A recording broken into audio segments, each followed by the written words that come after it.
So a must-have fly for fishing any pool or fishing at rising fish in flat water is a plume tip. Very simple to tie. It looks really small, but it's actually very easy to see when it's on the water. So all we do, we start with a stripped peacock quill. This one's a natural colour. I fish them in olive, a lot of different shades. Going to tie that to the back, come forwards. Now we're going to tie in our CDC wing at the front. So I've just got 2 feathers there. I've brought them together. I just want to line that up, make sure it's the right length off the front.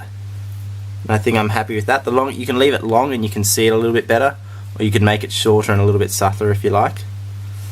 Now I'm just going to cut these at almost 2 slightly different lengths, just to try and help the taper of the body as I wind my thread back down. So I'm going to wind, you see that's going to just create a very gentle taper. So when I do wind my stripped quill back up, it's just going to have that really nice triangle shape. Now, to lock down this stripped peacock quill, I'm just going to put a dab of super glue on the body, not too much, and then I'm going to wind it forwards.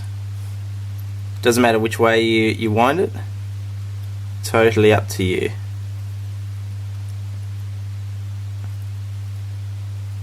And you just want to make sure you try and get, if you actually have a gap or it's not wound perfectly, I wouldn't stress.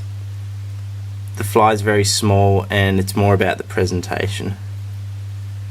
But it's just a small, nice profiled fly, and the fish seem to eat it really well. Really good flat water fly. Now I'm just going to tie that off there. Put my thread in front of the wing there. So now that stripped peacock quill there, it's going to be super durable. It's got the super glue under it, that's going to lock it down.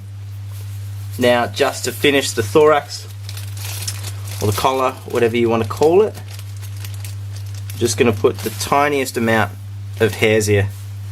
There, just a natural hairs here. And I'm just going to wind that behind there, not too much as you can see. Put a tiny bit in front. And then to tie it off, I just go the half hitches there in front of the my CDC, and then all I do is just snip that off, and then I'm going to put just a tiny dab of head cement under there, and the fly's done. Super easy, super effective. If you ever encounter rising fish eating tiny mayfly or midging in the morning, this is definitely my go-to fly.